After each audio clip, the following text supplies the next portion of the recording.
My name is Eleanor Hastings. I'm 55 years old. At this age, I should be reaping the rewards of a life spent building. Instead, I stood in that cold, sterile conference room, watching invisible knives being thrust into my back by the very people I once called family. The Hastings name, it sounds regal, doesn't it? We owned the largest chain of hotels and real estate ventures on the East Coast. Our name was synonymous with power and prestige, but that was only on the surface. Beneath it all, the rot ran deep. I was the eldest, the one who carried the burden when no one else could.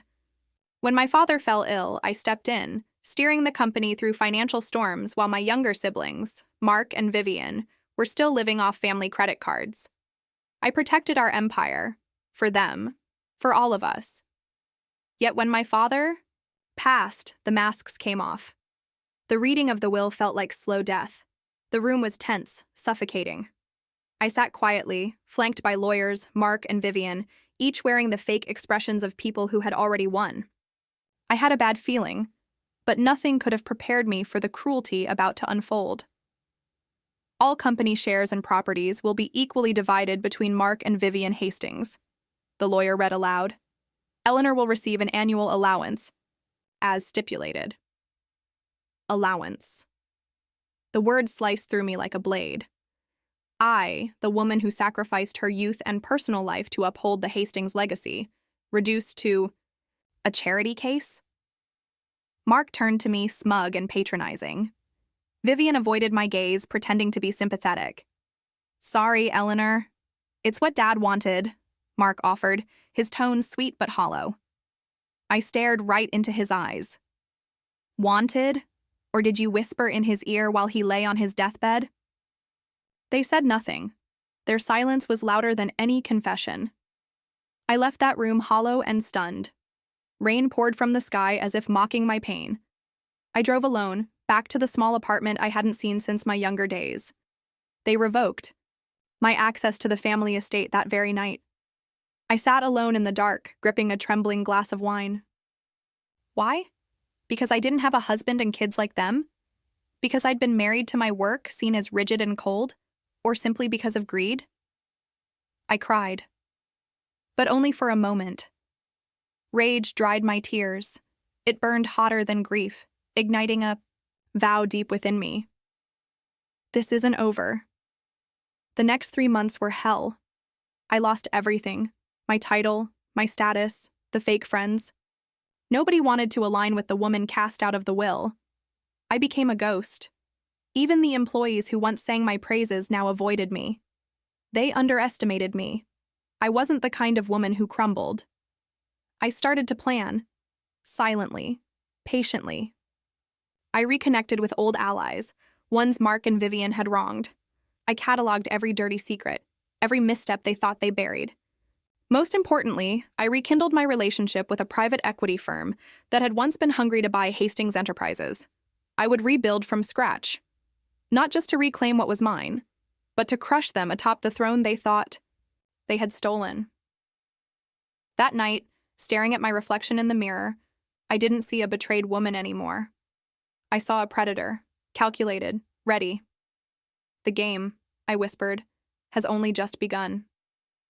In the weeks that followed, I learned what true exile felt like. The empire I had bled for became a fortress I couldn't even step foot in. Mark and Vivian wasted no time erasing me. My name vanished from the company's website. My corporate email was shut down. Invitations to annual galas and charity events, gone. I wasn't just pushed out. I was wiped clean, like I never mattered. At first, I floundered. I won't lie. The silence was deafening. After decades of being Eleanor Hastings, the woman at the helm, I was now just Eleanor. No title, no power. I spent days curled up in that suffocating apartment, reliving every sacrifice I had made. The missed birthdays, the failed marriage, the nights I stayed late fixing mistakes that Mark and Vivian were too lazy to deal with. And this was my reward? My phone, once a constant stream of calls and messages, went eerily silent. Former colleagues who had once kissed the ground I walked on suddenly developed amnesia. Invitations dried up. My social circle shrank to zero. Overnight. In this vacuum, self-pity came knocking. I answered for a while. The humiliation clung to me like a second skin. I wondered if they were right. Maybe I was too rigid, too married to the company. Maybe I had become obsolete. But self-pity never suited me. One morning, as sunlight broke through the heavy curtains of my modest apartment, clarity struck like lightning. Enough. I wasn't going to be their discarded pawn. I was going to be the queen they never saw coming. So I began to move in silence. First, I tapped into the network I'd spent years cultivating. Old board members who'd been ousted by Mark's arrogance. Former employees Vivian had humiliated. Investors who felt snubbed. These people didn't forget how they'd been treated. And neither did I. Quietly, I pulled strings. I hosted dinners disguised as casual catch-ups. I listened more than I spoke. And slowly, trust was rebuilt. They saw me not as a fallen matriarch, but as someone plotting a comeback. I offered them something Mark and Vivian couldn't: respect, attention, and a chance to restore what had been lost under my siblings' incompetent rule. Meanwhile, I devoured every piece of news about Hastings Enterprises: public reports, stock prices, employee reviews. Whispers of internal issues started to leak. Mark's reckless spending, Vivian's poor leadership, the staff turnover rate skyrocketed. They thought they were untouchable. They were wrong. Through discreet contacts, I also learned about a silent predator circling them, the same private equity firm I had once entertained. They wanted Hastings Enterprises, badly, but they lacked an insider. That's where I came in. I arranged a private meeting with their managing partner, Robert Klein. The man was sharp, cold, and only spoke in numbers. Perfect. We met at a discreet restaurant uptown, behind frosted glass where no prying eyes could reach. I laid everything on the table. The crumbling leadership, the vulnerable divisions, the demoralized staff. Hastings wasn't a fortress anymore. It was a crumbling castle begging to be conquered. Robert steepled his fingers, studying me like a chess player assessing his opponent. "Why help us?" he asked, eyebrow raised. "Because I don't want a seat at their table," I answered, my voice steel. "I want to flip the entire damn table." A slow smirk spread across his face. We shook hands. A deal was struck. I would act as the architect, the strategist, the silent hand guiding the takeover. In return, I would reclaim my rightful place, not as a figurehead, but as the force behind the throne. Over the following months, I orchestrated chaos with surgical precision.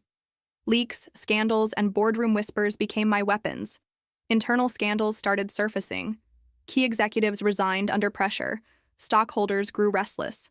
The media caught wind of mismanagement rumors. Mark and Vivian were too blind, too arrogant to see the storm brewing. But I saw it. I engineered it. Every leaked email, every public relations nightmare, every divisive boardroom decision. All roads led back to me. They had laughed when they cut me out. But soon, they wouldn't be laughing. They would be begging. On a rainy evening, almost poetic, I stood by my apartment window, sipping tea. As news broke, Hastings Enterprises stock had plummeted after yet another scandal involving Mark's misuse of company funds.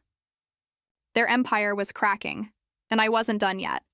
Not even close. "You stole my legacy," I whispered into the dark. "Now, I'm going to burn yours to the ground." That night, I drafted my next moves. Takeovers weren't won in a day. They were wars fought inch by inch. I lined up allies like chess pieces, lawyers, media contacts, silent investors ready to pounce. Mark and Vivian still smiled for the cameras, oblivious to the fact that their kingdom was already ablaze from the inside. The awakening was complete. The woman they tried to erase no longer existed. In her place stood someone sharper, colder, hungrier. The fall was theirs. The rise would be mine. The fall of Hastings Enterprises wasn't a sudden collapse. It was slow, deliberate, and exquisitely painful, just the way I wanted it. From my modest apartment, I operated like a general in the shadows. Every move was calculated, every whisper orchestrated. While Mark and Vivian were busy patching up PR disasters and playing pretend on glossy magazine covers, I was building something unstoppable. I called it my silent empire. Unlike their brittle facade of old money and vanity, mine was forged in secrecy and loyalty. I began assembling a team, not with resumes and interviews, but through quiet alliances. I recruited people who were hungry, people who had been burned. Former Hastings executives pushed out during Mark's regime. Talented department heads who had left after Vivian's incompetence turned their jobs into nightmares. Lawyers who knew every loophole in corporate law. Accountants who could expose hidden fraud with a single spreadsheet. They didn't just want a paycheck. They wanted revenge, just like me. Together, we formed a brain trust. Weekly strategy calls were held in encrypted chats. Meetings happened in unmarked office spaces leased under shell companies. I wasn't just plotting to take Hastings back. I was creating a machine that would eventually swallow it whole. My first strike was subtle. A boutique investment firm, owned quietly through one of my fronts, began buying Hastings stock aggressively. Enough to stay under the radar, but enough to gain influence. Mark and Vivian noticed too late. Their frantic attempt to reassure investors only fueled the fire. Analysts started asking tough questions. Morale at Hastings plummeted. Departments once considered elite were now bleeding talent. I knew the internal politics. I knew where the pressure points were. I applied pressure precisely where it hurt. One by one, key regional managers resigned. Competitors poached them easily, taking clients with them. Vivian tried to hold it together, but the cracks were visible. She fumbled through press conferences, her words empty and rehearsed.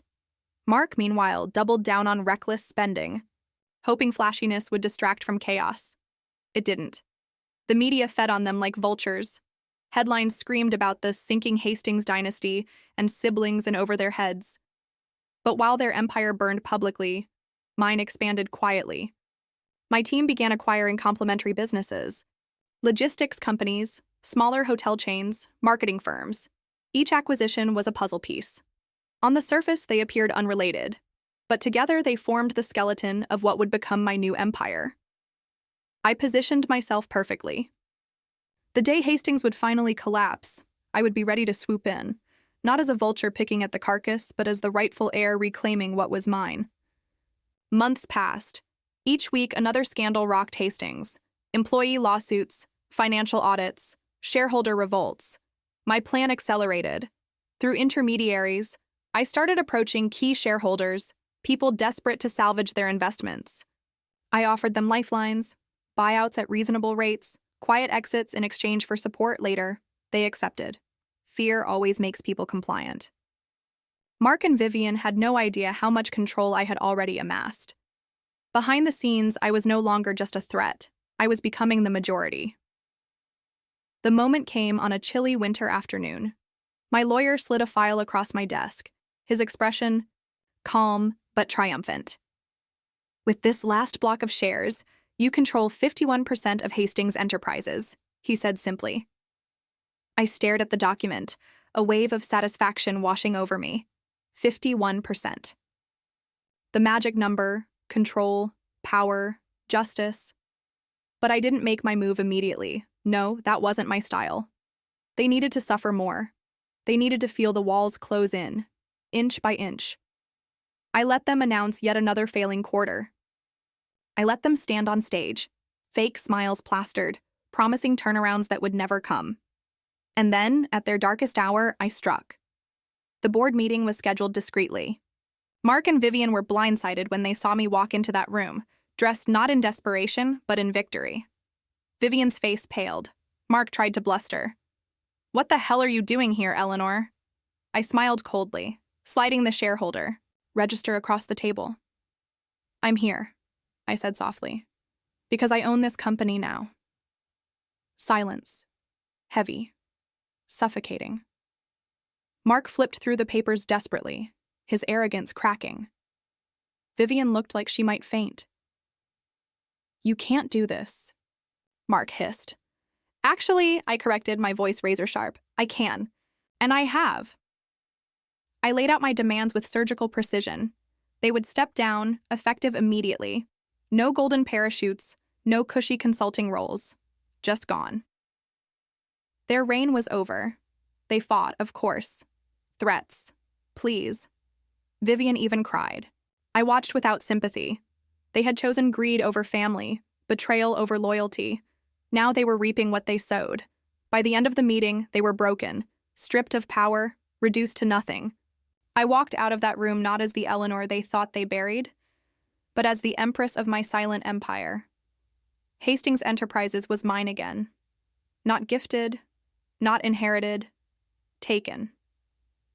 You forgot who taught you how to play this game, I whispered, as the elevator doors closed behind me. And you forgot I never lose. News travels fast in the business world, but scandal travels faster. Within 24 hours of that decisive board meeting, headlines exploded across every major outlet. Hastings coup.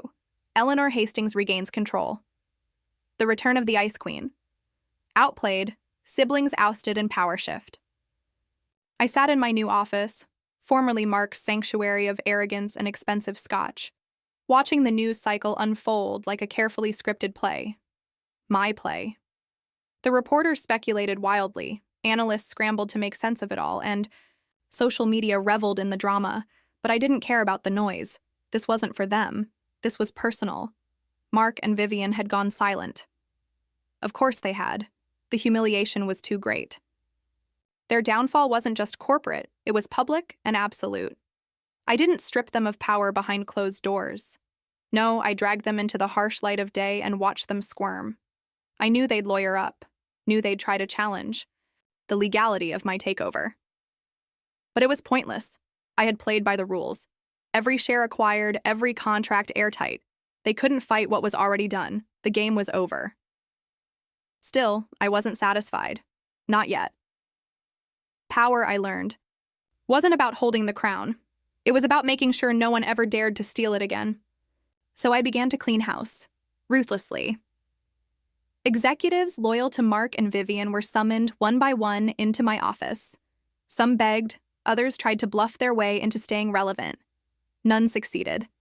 I replaced them with people who had stood by me during the silent war, people who knew what loyalty truly meant. Hastings Enterprises would no longer be a playground for nepotism and incompetence. It would be reborn as a lean, disciplined powerhouse. And I would make sure of it. Still, one thing remained.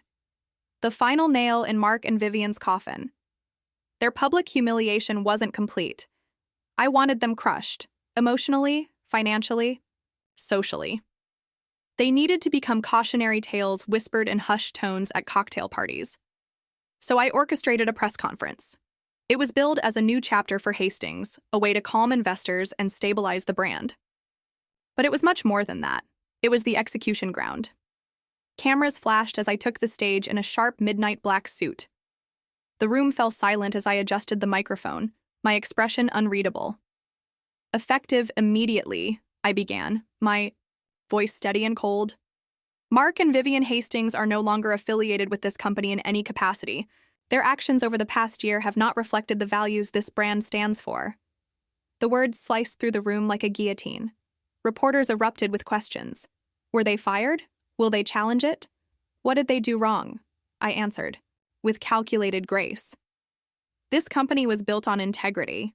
That standard must be upheld, no exceptions. The message was clear. Mark and Vivian weren't just removed, they were disgraced. As I exited the stage, I knew the headlines were already being written.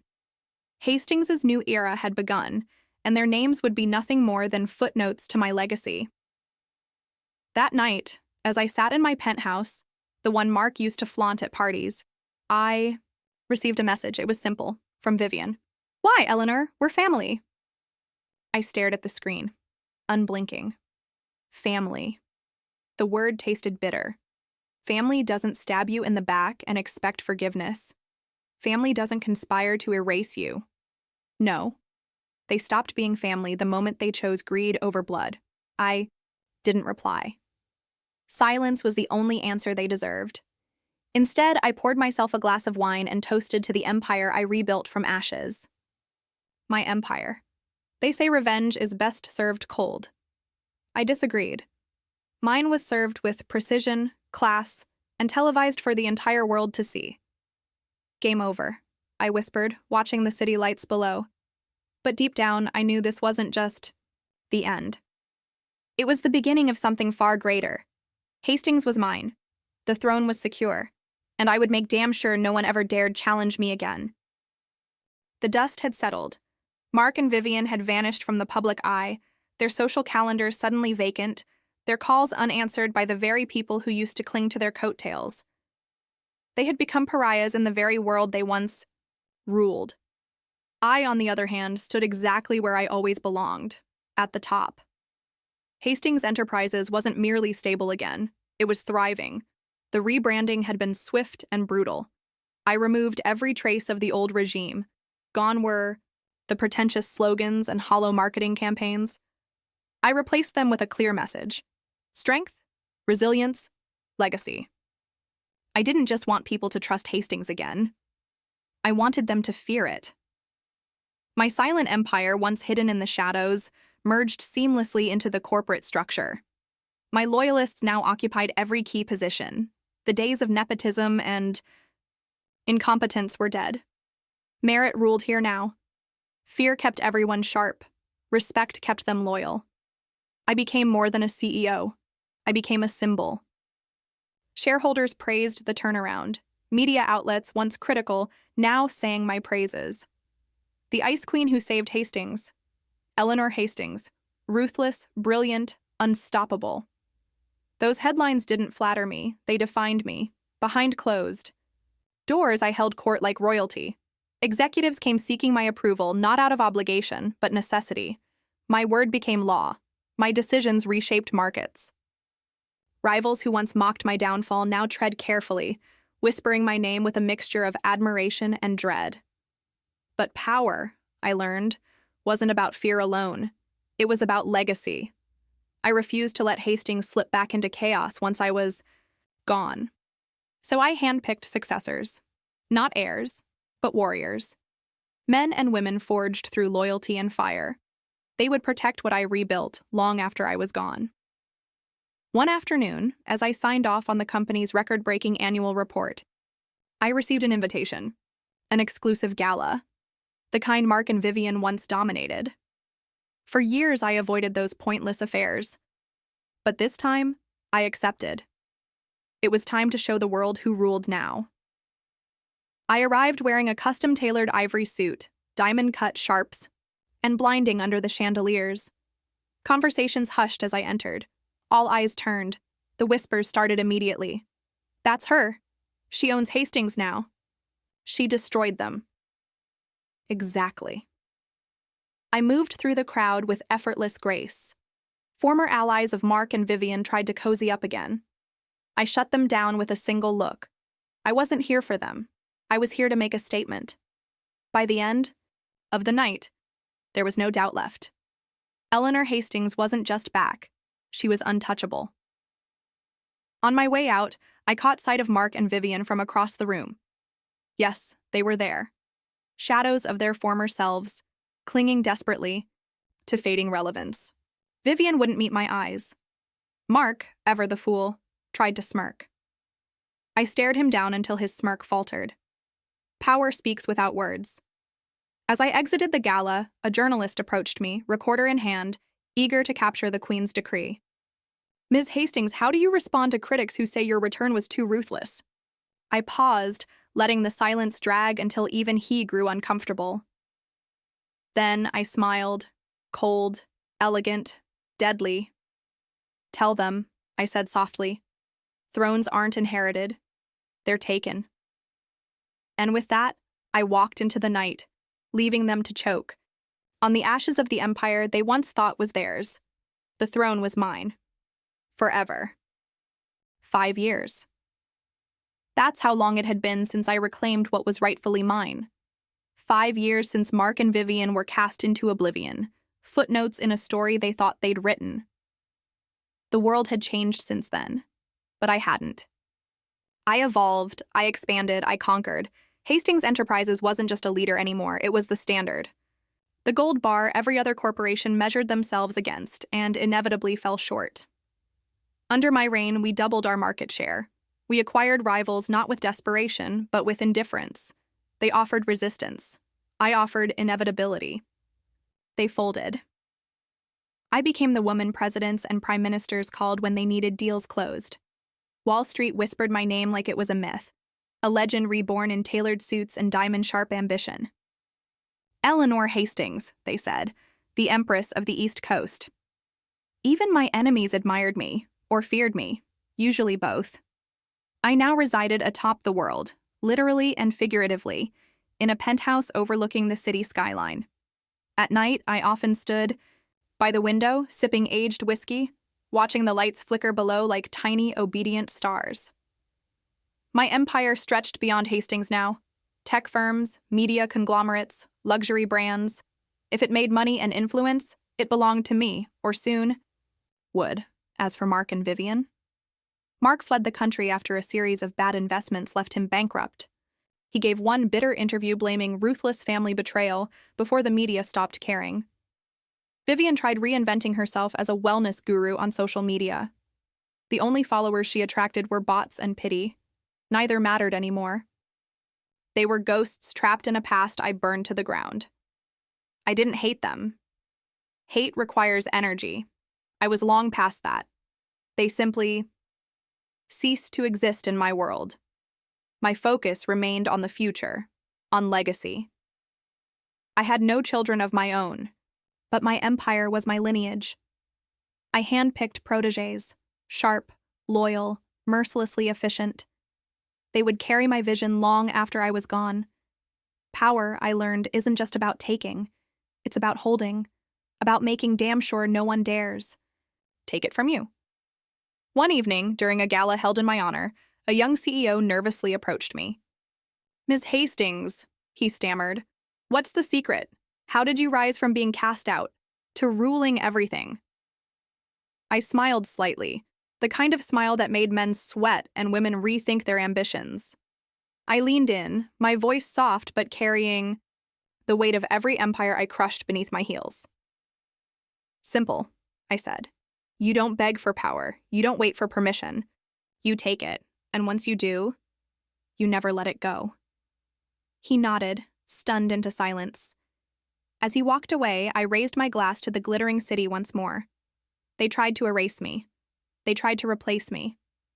But in the end, there was only one. Eleanor Hastings. The throne wasn't just mine. I had become the throne itself.